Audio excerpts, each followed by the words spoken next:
Je m'appelle Machozi Mupanza Daniel, je suis résident de Nyakakoma, chef d'antenne du Credo. Credo qui est un centre de recherche sur l'environnement, la démocratie et les droits de l'homme. Je suis défenseur des droits de l'homme et de la protection de l'environnement, à l'occurrence le PNV.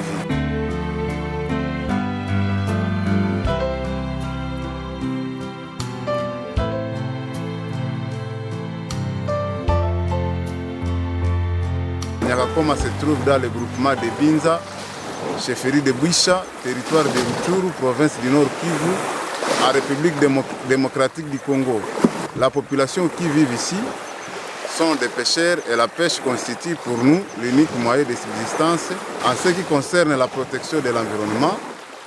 je milite pour la protection et la préservation de l'environnement en général et en particulier du parc national de Virunga, dont je suis bénéficiaire de ces potentielles ressources halieutiques du lac Édouard. Même vous savez que la question de la protection de l'environnement est très délicate. Nous avions opté pour l'éducation environnementale à la base, qui signifie la sensibilisation des communautés sur l'importance de l'environnement et les impacts négatifs plutôt, qui peuvent surgir dans notre vie suite à la destruction ou à la dégradation de l'environnement pour que cette dernière puisse s'approprier les mécanismes de protection pour aboutir à une véritable conservation communautaire et participative. S'agissant des menaces, de 2004 à 2005, j'ai vécu un moment très difficile de la part des miliciens de Maï Maï pour avoir documenté leurs implications dans le braconnage des grands mammifères du PNV, notamment les éléphants et les hippopotames. Ensuite, dans cette même période, j'ai été victime de menaces de la part des militaires pour avoir documenté et dénoncé leur implication aussi dans la destruction du PNV par la carbonisation et la pêche illicite dans le lac Édouard. Et du coup, mon organisation a procédé à ma délocalisation dans la ville de Goma, où j'avais passé 2 mois. En 2013, avec l'arrivée sur scène du M23, de Maï Maï Chetane encore, des FDLR du commandant, d'un certain commandant Kassongo et de Maï Maï de Manga, tous se sont livrés dans des activités illicites contre les PNV. Et là, en dénonçant leur comportement, nous avions été victimes de menaces, de morts, de la part de tous ces groupes armés, jusqu'à ce que mon organisation, bien évidemment avec l'appui des partenaires, a réussi à nous évacuer et nous délocaliser comme réfugiés dans le district de Kihihi en Ouganda, où nous avions passé avec mes collègues au moins 6 mois. Les collègues d'ici et d'autres d'Ichacha. En 2014, c'était l'arrivée de l'entreprise Soko qui s'est installée ici chez nous et par malchance, nous avions été considérés comme des bêtes noires devant cette entreprise pour tout simplement le fait d'avoir documenté les abus et violations des droits de l'homme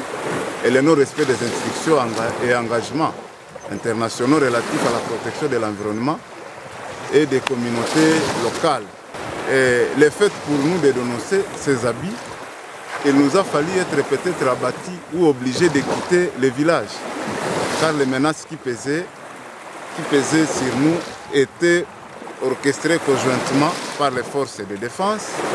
de sécurité, des autorités locales de sécurité et surtout les gardes rapprochés à la sécurité de Soko. Et de ce fait, il a fallu l'intervention de mon organisation avec l'appui des partenaires locaux, à l'occurrence les réseaux CREF, l'UCN, Global Witness, Protection Internationale et les autres pour nous délocaliser jusqu'à Goma, où nous avions passé plus de 5 mois dans la clandestinité et la cachette. En dehors des villages de pêche du lac Édouard, nous travaillons aussi dans les villages environnants du PNV pour le respect des limites